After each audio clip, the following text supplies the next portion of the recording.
in touch. He's been allowing and he's been supporting, as well as the Attorney General and many others.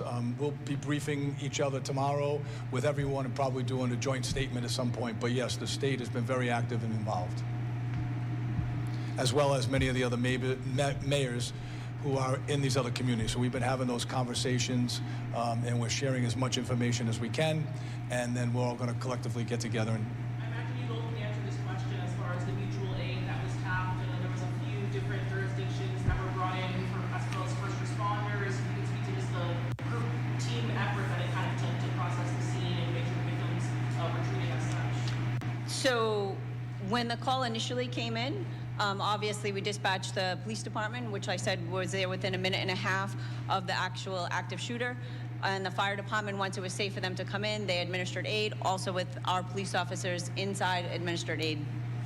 I can tell you that most of the departments that responded for mutual aid were more administrative aid. They helped us secure the scene. They helped us on the outpost. And again, there were so many departments that came to our aid. It was phenomenal to see all the assistance that we had, whether it be our local partners, our state partners, and our federal partners. As soon as they heard a call for service, they all came. So again, tomorrow we'll be touching base with all of them, but most of them were on administrative aid outside of the scene.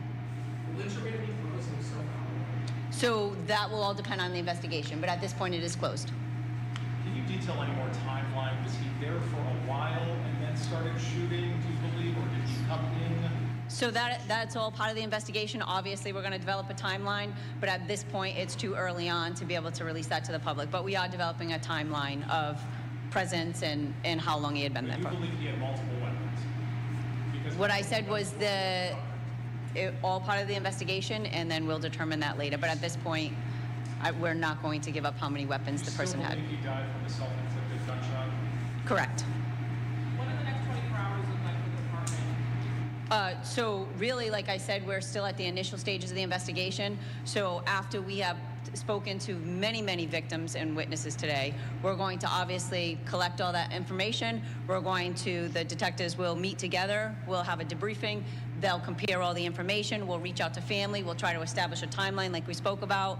Whether or not there's any motive, we'll try to talk to different people. So it's going to be a very busy next 24, 48 hours trying to gather the story, right? We want to make sure that the information that we're given is factual and it's accurate, and that we're not going off of hearsay or things that are on social media. Unfortunately, because social media is so popular, things get out there that maybe necessarily aren't true. So we're trying to quell those kind of rumors and make sure that all the information that we're putting out there is factual. So the victims are at the hospital. We have detectives stationed there, but as of right now, we don't have statements from them. Chief, can you confirm, so was there a training for active shooter actually going on in the city which helped with the response? So we did have an initial training that was separate and apart from this, a normal training within the city for a police department. But that helped with the response, I don't know that. We had several members that were here on training on days off. So we had additional members, if that's right, we had additional members of the police department that were around, so the response was immediate. Obviously, it's right next to the police station. Like I said, we were there within a minute and a half. Were any of the players related to the two people who died, who were killed?